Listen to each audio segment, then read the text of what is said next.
Let's cut right to the chase. Sonic Racing CrossWorlds put out 4 different gameplay clips on Twitter, and in this video we're going to be taking a look at them, breaking them down, and I'll be giving you guys my thoughts on the graphics, the track design, the levels, the music, just everything in general. Before we do that, one more thing though, we're still not sure when this game is going to be dropping. No word on the release date yet. It's definitely going to be either in summer or fall of this year for sure. With how much content they've been showing off, a shadow drop in summer would actually make a lot of sense, but then again, I could also see this as setting the stage for a huge marketing push during Summer Game Fest to get us all hyped up for fall. I'll be okay no matter when it drops, but I am thinking that it's probably going to be pushed to fall because of the Mario in the room. Also, for anyone in the comments who asks, yes, I know Mario Kart World is coming out. I'm sure it's going to be fantastic, probably just as good as every other Mario Kart, but look, I'm a Sonic fan, okay? I love the environments, the characters, the music, etc. from the Sonic franchise way more than Mario, and as long as the gameplay is good, I'm looking forward to CrossWorlds more because I usually play games like Mario Kart more casually over at friends' places, whereas I play the Sonic Racing games much more often on my own time. I know, crazy to say, someone preferring a game over another game? Whoa, that's a wild concept to grasp. Twitter's definitely still struggling with that, but maybe they'll get there. Maybe not. Probably not. Enough babbling?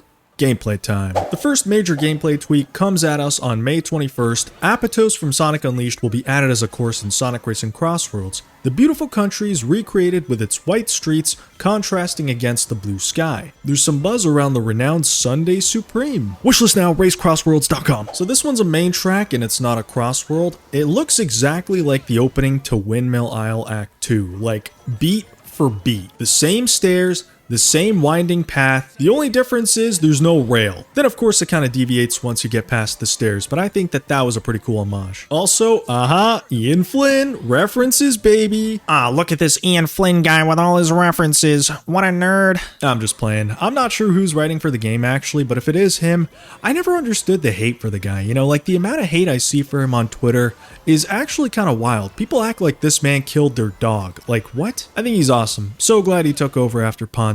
Imagine if we still had meta arrow writing to this day. Holy crap, we would be cooked. Couple things I'm noticing with the track design here. It is very cramped. I have no clue how this is going to play with other players. More than likely going to be extremely claustrophobic. If you guys remember back during the beta, well, if you had the chance to play the beta, that is, everybody was just squished together in these tracks. Like bacteria in a petri dish, dude. It was so cramped, you could barely move an inch without bumping into another player. This is definitely going to add to the chaos, and you know what? I ain't even mad. Like I said before, I love the arcade feel of CrossWorlds. That kind of adds to it. I just don't like the whole extremely unbalanced, high frequency of overpowered item spam. Really hope they took our feedback from the survey about that. The music is an interesting high-tempo remix of Windmill Isle Act 2. I know a lot of people on Twitter are saying CrossWorld's OST is mid, but I don't know, a lot of what we heard sounds pretty alright. Not crazy good, but definitely not mid. Anyways, getting back on track, this one keeps the same feel as the original, but it adds a lot more bounce to it. I'm not really a music theory guy, I wish I had a better way to explain that, but I think you get what I'm trying to say here. Take a listen.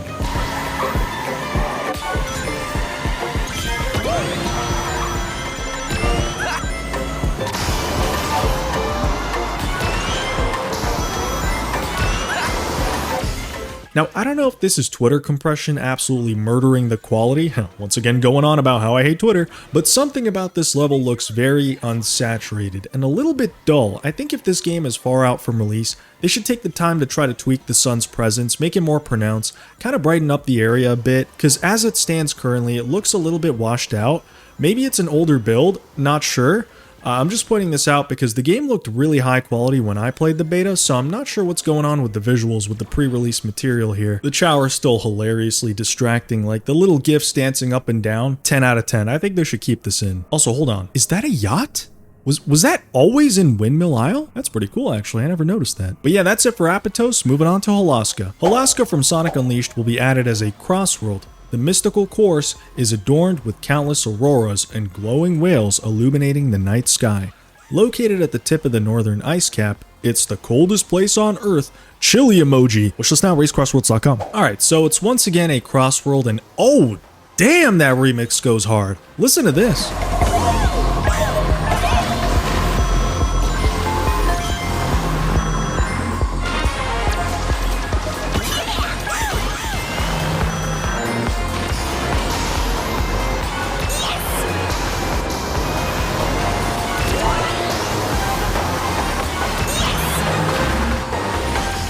Okay, now I understand. Now I see what we could be getting, alright? Yeah. More of this, please. Just look at this level. It's absolutely gorgeous. The whale doing tricks in the back, the Aurora Borealis, I hope that's the right way to say that. The water, it's super reflective. I'm starting to see the Unreal in this engine, if you catch my drift. Not Sonic Drift. That game sucks. No complaints with this one visually. This one's even got a bit more going on with the track design too. The middle section with the item boxes at the highest point of the ice pillars here, I'm very impressed. Moving on to White Cave. White Cave from Sonic Riders will be added as a CrossWorld. Giant plants, sparkling spores, and flying centipedes challenge the limits of speed in this CrossWorld. Wish us now, racecrossworld.com. Alright, on to the controversial one. A lot of people have been talking about this. I can't say I didn't predict this would happen, specifically because of the extreme gear. I'll get into it in a second. But before I do, first of all, I just want to say, welcome back, White Cave, my beloved. I've missed you so much. How you doing? Next, I want to say, Jet, welcome back. We meet again, my friend. Good to see ya. Definitely a different voice actor compared to OG Riders and Zero G, but doesn't sound like Free Riders Jet. Might be the same voice actor, but he sounds way better here if that's the case. Hot take, you guys might grill me in the comments for this, but Jason Griffith's Jet wasn't exactly the greatest voice for the character. I'm sorry, it really isn't his fault. He was probably given the voice direction to sound as absolutely nasally as possible, and sometimes it was a bit much, I can't lie. He sounds much more toned down here, so he sounds way easier on the ears, but he still kept the nasally voice, which I do very much appreciate. So yeah, Jet's voice actor is great. Also, love the dialogue. Jet sounds cocky as ever. Gotta love it. Music sounds amazing. It's got that Riders sound kept in. But seeing Jet next to a Wisp, it's messing with my brain here. The 2000s nostalgia and the 2010s colliding. Brain malfunctioning. But yeah, let's talk about the elephant in the room here. The extreme gear. So how does it play? I just want to say, I'm going into this game and have been ever since the first trailer, expecting the extreme gear to function very differently to how they did in Riders. I say all this because right now, checking Twitter, you'll see tons of quote retweets comparing this game's trick system with the extreme gear to that of Riders, and I never expected it to have nearly that much depth, which in my opinion is perfectly fine. Now, would I love a more crazy in-depth extreme gear system in CrossWorlds? You know, the air boost management, the trick system, the complex rail grind, the turbulence, all of it. Yes, of course, but all of that was already so much for people to get into back when the original Riders dropped, and it especially didn't help when the game never explained how to do any of that aside from tucking away a tutorial video in an extras menu, which many people didn't even see. In my opinion, in a primarily kart racing focused game, the extreme gear should only function slightly differently, especially if you're going to have both of these vehicle types in the same races. Otherwise, this would just be Sonic R all over again and character balance would be thrown out the window. I think the only issues I see personally with the footage are that 1, the tricks are a little bit slow, but that's because they don't have the gadget to perform tricks faster on, so that's fine. 2, you can't fail tricks. I think that should have definitely been a thing. And 3, the speed in all the footage we've seen so far is kind of slow. I think I heard people say there might be different speed modes, like how Mario Kart has 50cc, 150cc, etc. I could see that, but at the same time, this is kind of usually how it goes with the marketing for Sonic games these days. Sometimes they intentionally slow gameplay down so that people can get a feel for the game. You usually don't see tons of speedrun footage for early pre-release material, so people immediately think it's boring, but really they're just trying to show off everything clearly. Sometimes though, yeah, of course, they do have beginner players showing these games off, and you'll know when they fail or die way too often. I don't think that's the case here though. One last thing, I don't know what's going on with the plant bounce animation here. It kind of looks awkward. Hope they get the animation quirks like that ironed out before launch. And last but not least, we got Galactic Parade from Sonic Colors. Enjoy the neon-colored constellation-inspired armada of colorful floats. Race through space and watch out for the asteroids whizzing by. Wishlist now! RaceCrossWorlds.com, damn it. So once again, this is another CrossWorld, and I'm vibing with the music. I really like the intro build-up a lot, and the rest sounds pretty faithful to the Colors version, and I already love the original, so it sounds good to me. Take a listen.